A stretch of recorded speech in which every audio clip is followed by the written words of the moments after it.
Il y a une scène à la fin du Trône de Fer que la plupart des gens ont vu et écarté en moins de 10 secondes comme une erreur de scénario et pendant des années, cela a agacé parce que ce qui s'est passé là n'était ni une erreur, ni un oubli, ni les scénaristes prenant la voie facile pour éviter une conséquence gênante. Ce qui s'est passé dans cette salle du trône était la conclusion de quelque chose qui se construisait en silence depuis 8 saisons. Et si tu sais où regarder le fil, était là dès la première fois que Jon Snow a posé un pied à Drogadragon. Drogon a vu Jon tuer sa mère et n'a rien fait. Il ne l'a pas brûlé, ne l'a pas attaqué, n'a pas lancé d'avertissement, n'a pas émis un son menaçant. Il s'est simplement tenu là, regardant l'homme qui tenait le corps de Daenerys. Et ensuite, il est parti en volant vers l'est avec elle dans ses griffes et la moitié d'Internet a explosé parce que personne n'a compris ce qui venait de se passer. Les gens ont dit que c'était un trou dans l'intrigue, que les scénaristes évitaient les conséquences de leur propre choix, que ça n'avait aucun sens que le même dragon qui avait incinéré des armées entières pour Daenerys, qui avait volé à travers le feu pour elle, qui était revenu chaque fois qu'elle était en danger, ne fasse soudainement absolument rien quand quelqu'un lui plantait un couteau dans la poitrine. Et je comprends pourquoi ça paraissait comme ça, parce qu'en surface, ça n'a pas de sens. Mais la réponse était devant tout le monde dès la saison 7 et presque personne ne l'a connecté. Reviens à cette scène dans la saison 7 épisode 5. Daenerys vient de revenir après avoir ravagé le convoi de ravitaillement, Lannister aux eaux noires, et atterrit sur les falaises de Rocadragon, et Jon Snow est là debout, regardant, et à la seconde où il touche terre, Drogon ne reste pas. Tranquille, n'attend pas, n'évalue pas la situation, comme le ferait n'importe quel animal qui arrive tout juste d'une bataille. Il se lance directement vers Jon, lui met son museau en pleine, face à quelques centimètres, et Daenerys, elle-même, a une expression qui dit qu'elle ne sait pas bien ce qui va se passer ensuite. Jon ne court pas, il reste immobile, lève la main lentement, et Drogon baisse la tête et le laisse le toucher. Daenerys a des années avec ses dragons depuis qu'ils ont brisé leurs coquilles, elle les connaît mieux que quiconque, c'est exactement comment ils se comportent avec les étrangers. Et Drogon, en particulier, n'a jamais été aimable, jamais tolérant, c'est le plus grand, le plus agressif. Celui qui accepte le moins quiconque en qui Daenerys ne confie pas complètement, et soudain cet homme qu'il n'a jamais vu avant dans sa vie s'approche de lui et le touche et le dragon laisse faire. Ce n'est pas juste un moment visuellement impressionnant, c'est une déclaration. Et ce qui rend ce moment si important, c'est ce que Jon ne savait pas encore. Jon Snow à ce moment croit qu'il est le bâtard de Ned Stark. Il n'a aucune idée qu'il est Aegon Targaryen et il ne joue rien. Il n'essaye pas de se gagner le dragon. Il ne fait rien de stratégique. Il s'est simplement tenu là, et Drogon a choisi de l'accepter. Alors la question est pourquoi? Et pour y répondre, il faut remonter bien plus loin que le trône de fer. Avant la malédiction de Valyria qui a tout détruit, il y avait plus de 40 familles de cavaliers de dragons dans l'ancienne Valyria, toutes en compétition pour le pouvoir, toutes montant des dragons, toutes essayant de maintenir cette connexion entre leur sang et leurs bêtes. Et chacune de ces familles pratiquait une coutume très spécifique, qui n'était pas seulement politique, c'était biologique. Ils se mariaient au sein du lignage, frère avec sœur, cousin avec cousin, génération après génération, et pas parce qu'ils étaient fous, mais parce que le lien entre un dragon et son cavalier était lié au sang valyrien, et ils croyaient que garder ce sang concentré était la façon de maintenir la connexion vivante. Les Targaryens ont apporté cette même coutume à Westeros, 300 ans de mariages incestueux, et la raison était toujours la même, préserver le sang, préserver le lien. Dans les livres de George R.R. Martin, pendant la danse des dragons qui fut la grande guerre civile Targaryen, environ 170 ans avant les événements du trône de fer, la princesse, Rhaenyra Targaryen, avait désespérément besoin de cavaliers de dragons parce que sa faction manquait de gens capables de monter les dragons sans cavaliers qui restaient à Rocadragon. Alors elle a lancé un appel aux semences de dragons. Des gens avec du sang bâtard targaryen, quelque part dans leur arbre généalogique, du sang valyrien dilué d'une union que personne n'avait documentée complètement, l'idée était qu'un dragon pourrait répondre même à ça. Certains de ces candidats y sont parvenus, ont trouvé des dragons et se sont liés à eux. Certains sont morts en essayant, mais toute la prémisse de cet appel était que les dragons peuvent sentir la différence entre quelqu'un avec ce sang et quelqu'un sans. Ce n'est pas quelque chose qu'une personne peut feindre ou simuler, le sang est là ou pas, et le sang de Jon Snow était très présent. Le vrai nom de Jon Snow est Aegon Targaryen, son père était Rhaegar Targaryen, le prince héritier et frère aîné de Daenerys. Sa mère était Lyanna Stark, et ils se sont mariés en secret avant sa naissance, ce qui signifie que Jon n'est pas un bâtard du tout. C'est le fils légitime du prince héritier, ce qui fait en réalité que sa revendication au trône de fer est plus forte que celle de Daenerys. La série confirme tout ça dans la saison 7 quand Bran et Sam reconstruisent le mariage et la naissance, mais Drogon n'a pas eu besoin de la vision de Bran ni de l'enquête de Sam. Drogon avait juste besoin d'être dans le même espace que Jon. Et ce qui rend la chronologie de tout ça si fascinante, c'est que ce moment sur les falaises où Jon touche Drogon se passe avant que Jon lui-même ne sache quoi que ce soit de tout ça. Le dragon réagit au sang de Jon avant qu'une seule personne dans l'histoire n'ait reconnu ce qu'était ce sang. Le dragon l'a su avant l'homme. Quelques épisodes plus tard, dans la saison 7 épisode 6, Au-delà du mur, Daenerys vole au nord du mur pour sauver Jon et son groupe de l'armée des morts, et tous ceux qui sont encore vivants montent sur le dos de Drogon pour s'échapper. Jon est le seul qui n'y arrive pas. Et oui, en partie, c'est parce qu'il a été traîné dans le lac gelé par des spectres juste avant qu'elle doive fuir, mais il y a autre chose à noter. Dans les livres, Daenerys elle-même réfléchit au fait qu'aucun cavalier Targaryen n'a jamais monté 2 dragons, Drogon et son dragon. La série honore silencieusement ce détail en ne mettant jamais Jon sur le dos de Drogon. Au lieu de ça, dans la saison 8, Jon monte Rhaegal, le dragon qui porte le nom de son propre père, Rhaegar Targaryen, et Rhaegal l'accepte immédiatement, sans hésitation, sans agressivité. Il se contente de s'abaisser et de le laisser monter. Jon dit même qu'il ne sait pas comment monter un dragon et Daenerys lui dit que personne ne le sait jusqu'à ce qu'il le fasse, mais pense à ça. Beaucoup de gens dans ce monde ont essayé de monter des dragons et ont fini incinérés ou jetés dans le vide. Rhaegal n'a pas donné à Jon l'occasion d'échouer. Le dragon a pris la décision pour lui. Et alors, on arrive à la fin. La salle du trône fumante, le plafond effondré, la vraie neige tombant à travers les fissures.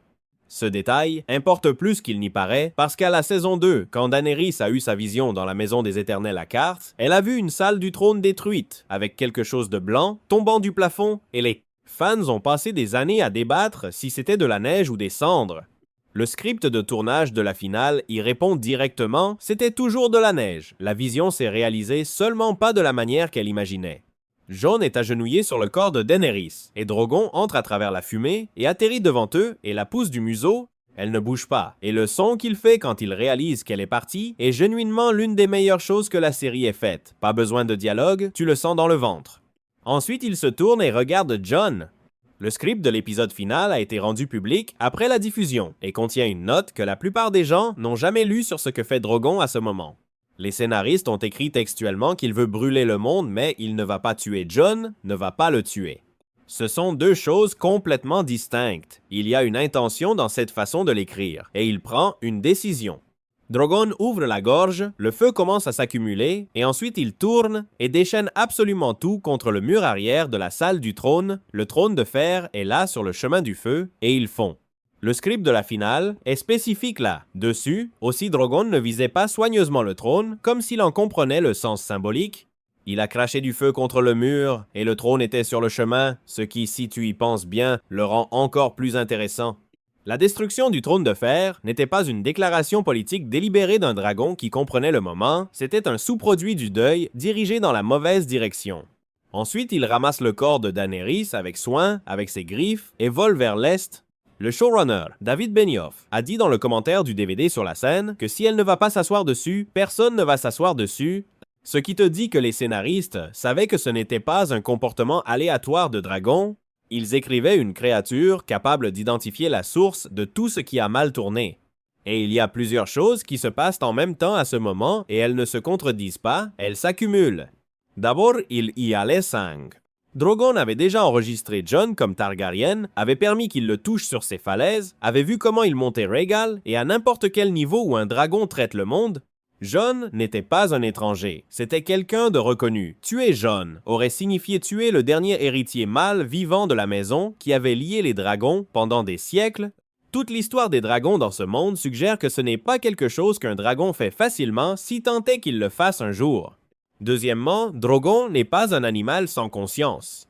La série le rend très clair dès la saison 5 et après à Meereen, il sent quand Daenerys est en danger dans les fosses de combat et vole vers elle sans que personne ne l'appelle.